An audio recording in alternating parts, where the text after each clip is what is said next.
Computer के मैदान में तालीम हासिल करने वाले स्टूडेंट्स का ख्वाब होता है कि वो अपने करियर का आगाज़ और अपना करियर माइक्रोसॉफ्ट जैसी एक इंटरनेशनल रिप्यूटेड कंपनी में बनाए।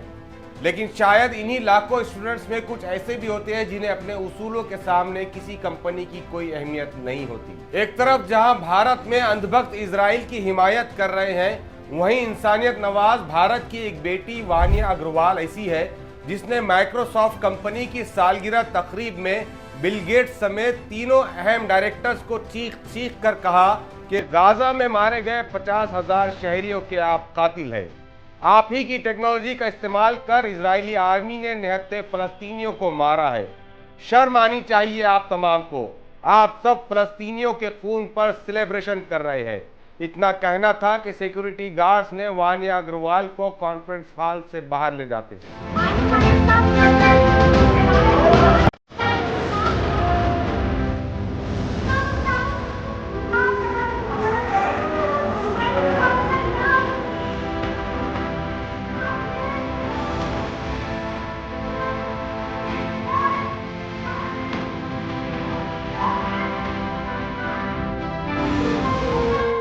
अपने इस विरोध के बाद अमेरिका में माइक्रोसॉफ्ट इंजीनियर के ओहदे पर काम करने वाली वानिया अग्रवाल ने अपना रिजिग्नेशन मेल पब्लिक डोमेन में डाल दिया।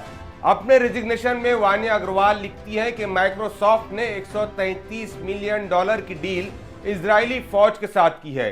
इस डील के जरिए माइक्रोसॉफ्ट ने इजरायली आर्मी को एक डिजिटल वेपन प्रोवाइड कर दिया है जिसका इस्तेमाल कर इजराइल बेगुनाह गाजा के शहरियों को मार रहा है। वानिया अग्रवाल ने अपने लाखों रुपए महीने की जॉब सिर्फ इसीलिए छोड़ दी क्योंकि माइक्रोसॉफ्ट ने अपने एआई टेक्नोलॉजी को इजराइल को बेच दिया और इस टेक्नोलॉजी का इस्तेमाल कर इजराइल रोजाना सैकड़ों मासूम फलस्तीनियों की जान ले रहा है।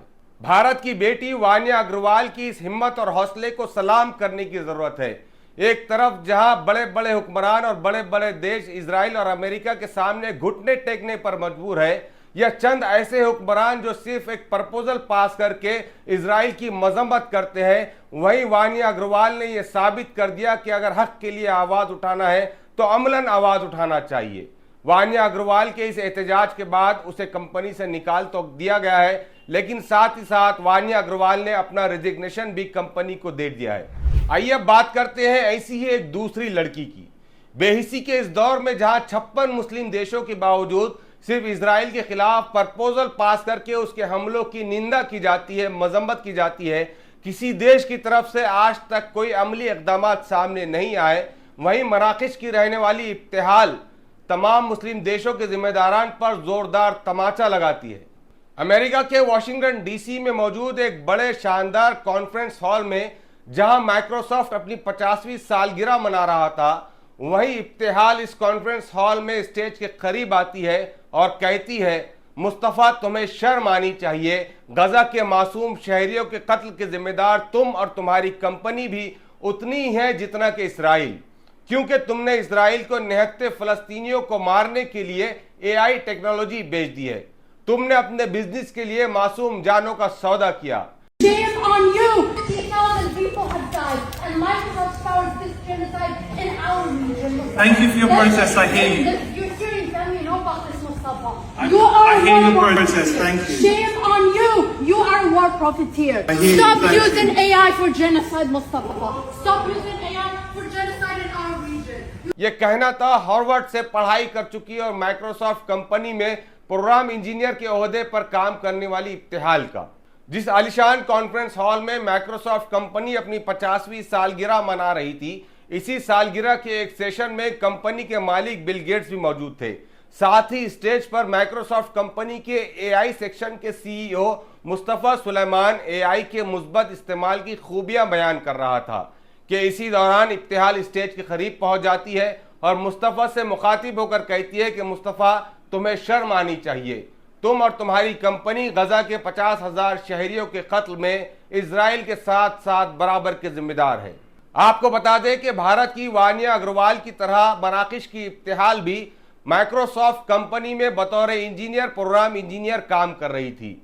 इन दोनों ही लड़कियों को 17 से 20 लाख रुपए माहाना माइक्रोसॉफ्ट कंपनी पेमेंट अदा कर रही थी, लेकिन जमीर की आवाज पर और हक व इंसाफ की लड़ाई में इन दोनों ही लड़कियों ने कई बड़े बड़े हुक्मरानों को और देशों को जेर कर दिया, ये बताकर कि चाहे कुछ हो जाए वो हक की आवाज बुलंद कर सकती है। इन दोनों ही लड़कियों के जज्बे और हिम्मत को सलाम करने की जरूरत है कि जिन्होंने अपने करियर को दांव पर लगाते हुए निहत्थे फलस्तीनियों के हक में न सिर्फ आवाज बुलंद की बल्कि अपने ओहदों से इस्तीफा भी दे दिया। तो ये था फलस्तीन जंग से मुतालिक एक अहम अपडेट जो हमने आप तक पहुंचाने की कोशिश की है। आमतौर से आप गोदी मीडिया पर इस तरह की खबरें नहीं देखते। गोदी मीडिया पर अगर आप जो खबरें देखते हैं तो वो हिंदू और मुसलमानों की लड़ाई की बात करते हैं। कहीं गोदी मीडिया पर आपको ये खबर नहीं बताई जा रही होगी कि भारत की बेटी वानिया अग्रवाल फलस्तीन के निहत्थे शहरियों के कत्ल के खिलाफ आवाज उठाती है। हम हमेशा ऐसी खबरें कवर करके आप तक पहुंचाने की कोशिश करते हैं। उम्मीद है आपको हमारा ये वीडियो जरूर पसंद आया होगा। आप हमारे वीडियो को शेयर करें, सब्सक्राइब करें और अपना कमेंट जरूर लिखें। शुक्रिया।